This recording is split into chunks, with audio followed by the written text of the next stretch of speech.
Blake, stay with us. I want to welcome to the show now. Let's bring into the conversation ranking member of the House Foreign Affairs Committee, New York Democratic Congressman Gregory Meeks. Congressman, you got to imagine at the Pentagon, folks are giving each other high fives right now. How do you feel about this breaking news? Well, look, no one is going to mourn the death of the Ayatollah. He's 84 years old. I want peace, and I want to make sure that the people of Israel, the people in the region, are in a way so that they have peace. And I believe that that is something that's going to have to be negotiated.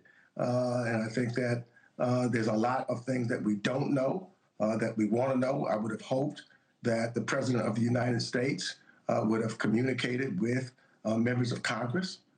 We have a constitutional responsibility. We're not Russia, where Vladimir Putin can do whatever he wants. And he doesn't have to listen to the Duma. But those of us in Congress, if there was an imminent threat to the United States, or if there was an imminent threat to any of our allies, etc., we believe if there's a war going on, President of the United States said this is a war. The only ones based upon our laws here in the United States that can declare war is the United States Congress. We know that there are tens of thousands of U.S. service members in the region right now as we've watched this military buildup there. If you had the president's ear right now, what would you say to him, as there are a lot of Americans who are concerned after seeing, our service members get their arms and legs blown off in Iraq and Afghanistan and dealing with PTSD still today? What would you say to our commander-in-chief right now? Well, I still don't know what his ultimate mission is. Is it just regime change? Is it nuclear weapons? Is it ballistic weapons? Is it, a democratic government? I have no clue what his goals is and what they view to happen in the end. Do we have, will it be necessary to have troops on the ground?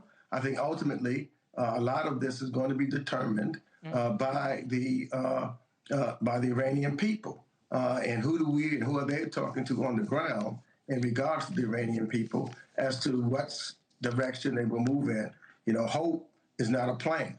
So, and I've been talking to a lot of individuals, and they said they hope that X or Y happens. I want to know what the plan is and who do we have involved? What allies are we working with? Right. So that we ultimately have a different Middle East. Thank you for watching. Subscribe below and download our NewsNation app right now on your phone, and you will get fact-based, unbiased news for all Americans.